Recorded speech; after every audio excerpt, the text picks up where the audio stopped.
Welcome to student foundation. तो चलिए आज की क्लास हम शुरू करते हैं।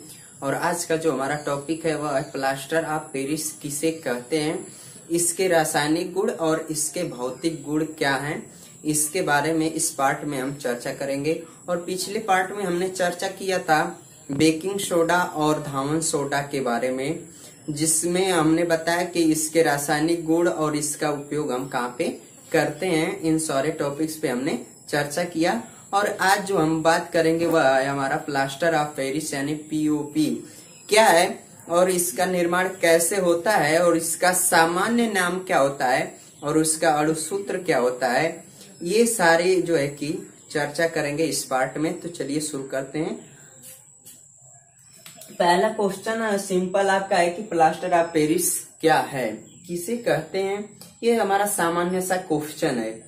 अगर ये आ जाए पेपर में, अब की बार बता दें कि 2020 में जो एग्जाम था क्लास 10 का, उसमें जो है साइंस में ये क्वेश्चन आया था कि प्लास्टर ऑफ पेरिस क्या है और इसका समीकरण क्या होता है, इसका निर्माण किस प्रकार होता है, समीकरण लिखिए। रासायनिक इक्वेशन के माध्यम से दर्शाना था। तो बात करें कि किसे कहेंगे प्लास्टर ऑफ पेरिस, तो जब हम जिप्सम को 373 केल्विन पर गर्म करते हैं और सेल्सियस में बात करें तो 120 से 150 डिग्री सेल्सियस तक जब हम जिप्सम को गर्म करते हैं तो जल का जो है कि निर्जलीकरण हो जाता है और जो हमारा बचता है वह क्या होता है हमारा, उसी को हम जो है कि प्लास्टर ऑफ पेरिस कहते हैं। अब चलिए इसका सामान्य नाम जान लेते हैं और सूत्र जान लेते हैं। पहला आपका इसका सामान्य नाम क्या है।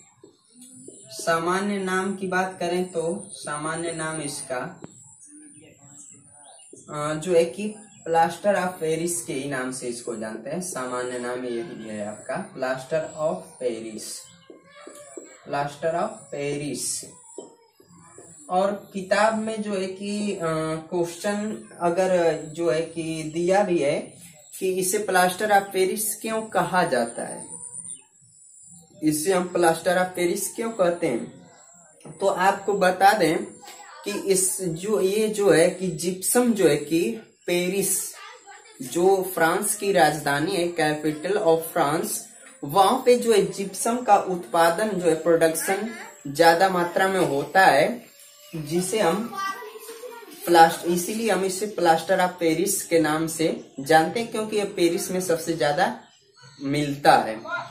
तो इसका सामान्य नाम हो गया प्लास्टर ऑफ पेरिस। और दूसरे पॉइंट की बात करें तो इसका सूत्र आपका हो जाएगा CaSO4 calcium sulphate into 1/2 H2O। ये आपका ये हो गया इसका रासायनिक सूत्र हो गया, रासायनिक सूत्र।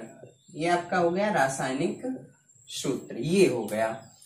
और बात कर लें प्लास्टर के अंतर्गत कौन कौन से आते हैं। जो है प्लास्टर के अंतर्गत आप जानते हैं, इसको आप याद कर लेंगे, प्लास्टर ऑफ पेरिस और इसका सामान्य नाम है और इसका सूत्र जो होता है कैल्शियम सल्फेट 1/2 H2O, इसका रासायनिक सूत्र होता है। अब बात कर लेते हैं प्लास्टर के बारे में, थोड़ा सा चर्चा कर लेते हैं। जैसे आपका पहला पॉइंट बात करें तो आप जानते हैं एक सीमेंट प्लास्टर भी होता है। क्या होता है? सीमेंट प्लास्टर, ये भी तो होता है। दूसरा आपका lime stone plaster,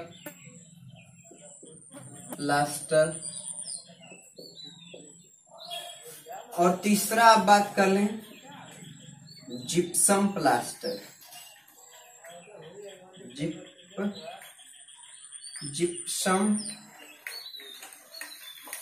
gypsum plaster, ये आपका जिप्सम प्लास्टर, ठीक है, ये जिप्सम प्लास्टर। तो ये तीसरे पे हमारा आता है जिप्सम प्लास्टर, जिसका उपयोग आज बहुत ही बड़े पैमाने पे किया जा रहा है। जैसे घरों में जो है कि दीवालों को चिकना सुंदर सुडौल बनाने के लिए इसका उपयोग कर रहे हैं। पीओपी यानी जो है जिप्सम का हम उपयोग कर रहे हैं आज के समय में, ज्यादा मात्रा में। तो ये सीमेंट प्लास्टर क्या है, इसको आप जानते ही हैं, सीमेंट के जो द्वारा जो प्लास्टर किया जाता है। और लाइमस्टोन प्लास्टर यानी चूना जो होता है उससे भी प्लास्टर, इसकी बहुत पतली हल्की परतें जो है बनाई जाती हैं। और चूना जो होता है जल्दी जो है कि चिपकता नहीं है, तो इसमें हम क्या है वो रेत मिला देते हैं। रेत मिलाने के बाद जो इसकी पकड़ होती है वो काफी मजबूत हो जाती है चूने की जो प्लास्टर होता है। और ये आपका जिप्सम प्लास्टर, जिसका आज दैनिक जीवन में बहुत ही ज्यादा मात्रा में हम उपयोग कर रहे हैं। तो अगर इसके जिप्सम की बनने की प्रोसेस के बारे में चलिए हम इक्वेशन के माध्यम से समझने का प्रयास करेंगे। मेथड ऑफ प्रिपरेशन जिप्सम यानी जिप्सम बनने की विधि। जिप्सम बनने की जो है विधि या बनाने की विधि क्या होती है। तो जैसा कि आप जानते हैं कि जिप्सम को 373 केल्विन या 120 से 150 डिग्री सेल्सियस तक गर्म करते हैं। तो ये आपका CaSO4 यानी कैल्शियम सल्फेट इंटू H2O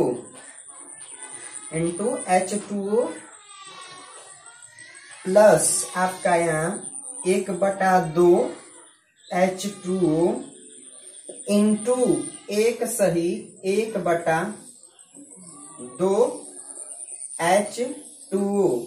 और इसको यदि हम चेंज करेंगे तो ये हो जाएगा 2 कम 2 3/2 H2O। और यहाँ से जो है हाइड्रोजन की संख्या बराबर करने के लिए इक्वेशन में हम 2 का यहाँ मल्टीप्लाई कर देंगे, जिससे हमारा इक्वेशन जो होगा ये बिल्कुल बैलेंस होगा। तो ये रहा आपका जिप्सम और ये बन गया आपका प्लास्टर ऑफ पेरिस। ये हुआ पेरिस, ठीक है। तो ये इक्वेशन के माध्यम से हम उसको दर्शा सकते हैं। और यहाँ बनने की विधि में ऊपर यहाँ लिखेंगे, पहले हम वहां पे लिखेंगे कि जिप्सम को 373 केल्विन पर गर्म करने पर इसमें जो है कि यह अपने जल के अणुओं का त्याग कर देता है, अर्ध ठोस रूप में परिवर्तित हो जाता है, और जो है कि जिसे हम प्लास्टर ऑफ पेरिस कहते हैं। तो इस प्रकार यहाँ पे लिख देंगे भाषा के रूप में और यहाँ पे इक्वेशन दे देंगे, तो बिल्कुल जो है परफेक्ट हमारा जो है कि इसका आंसर हो जाएगा। अब इसका बात कर लेते हैं उपयोग हम कहाँ पे करते हैं इस प्लास्टर ऑफ पेरिस का। इसको इरेज कर देंगे और इसका उपयोग हम जान लेते हैं, इसका उपयोग कहाँ पे होता है। तो यूज ऑफ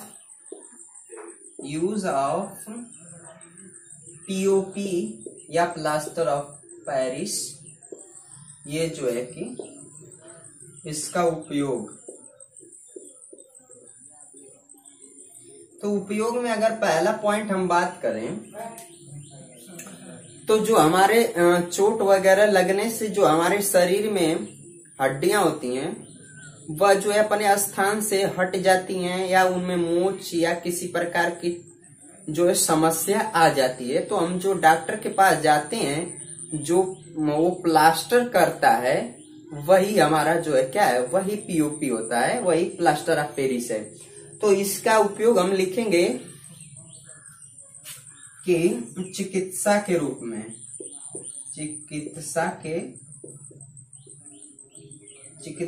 रूप में इसका हम उपयोग करते हैं। चिकित्सा के रूप में बोल देंगे कि हड्डियों जो है चोट लगने पर जब हड्डियां एक स्थान दूसरे स्थान तक खिसक जाती हैं या किसी प्रकार की और मोड़ आ जाते हैं, उसमें चोट आ जाती है, तो उसको उसी स्थान पे बनाए रखने के लिए इसका उपयोग करते हैं। दूसरा बात कर लें, यह अत्यधिक चिकना और ठोस होने के कारण इसका जो है उपयोग खिलौने बनाने में किया जाता है। खिलौनों को बनाने में इसका उपयोग होता है, खिलौनों को बनाने में। तीसरा बात कर लें, जो है कि तीसरा आपका घरों की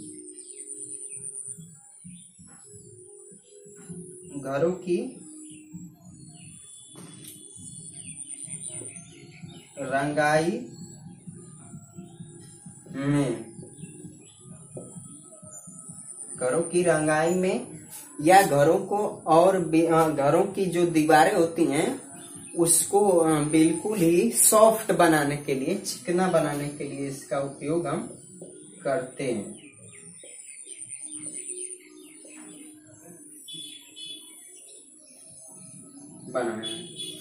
चौथा बात कर लेते हैं, इसका उपयोग चिकित्सा के रूप में हो गया, खिलौने को बनाने में, घर की रंगाई में, और जो है कि विभिन्न प्रकार की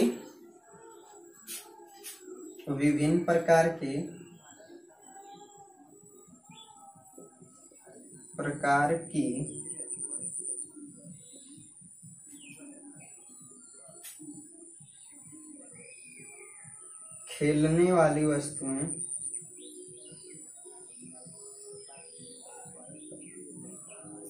वाली वस्तुओं में इसका उपयोग होता है।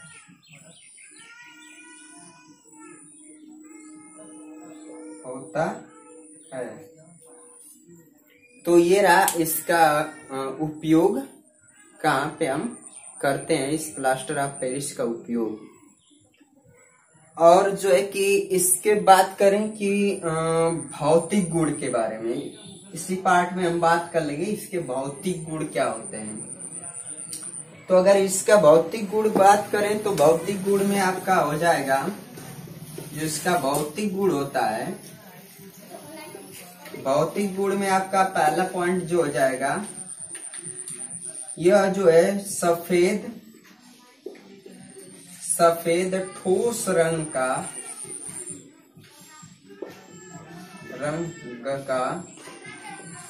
पदार्थ होता है। ये रहा आपका भौतिक में। और बात कर लें रासायनिक गुण के बारे में, इसका रासायनिक गुण क्या होता है। तो रासायनिक गुण में ये जो होता है, यदि हम इसको 400 डिग्री सेल्सियस तक गर्म करते हैं, गर्म करने पर ये आपका रहेगा रासायनिक गुण में, रासायनिक गुण ये आपका रहेगा रासायनिक गुण। ठीक है, 400 डिग्री सेल्सियस पर यदि हम गर्म करते हैं तो यह क्या हो जाता है, नष्ट हो जाता है। और नष्ट हो करके कैल्शियम सल्फेट का निर्माण करता है। और इसके दौरान जो है CaSO4, और यहाँ गर्म करने पर 400 डिग्री सेल्सियस, ये जो है SO2 gas plus O2 gas का निर्माण होता है। ये केमिकल प्रॉपर्टीज यानी इसका जो है कि रासायनिक गुण के बारे में है। और जो है कि ये सल्फर गैस निकलती है और यहाँ से O2 गैस निकलती है। और सल्फर जो आपका है जो कि विभिन्न प्रकार के रसायनों को प्रयोग में लाई जाती है। तो ये रहा आज का हमारा टॉपिक कि प्लास्टर ऑफ पेरिस किसे कहते हैं, इसका रासायनिक सूत्र क्या होता है और उसके गुण क्या होते हैं, भौतिक और रासायनिक गुण क्या होते हैं। इन सारे टॉपिक्स पे हमने चर्चा किया। थैंक्स फॉर वॉचिंग, धन्यवाद।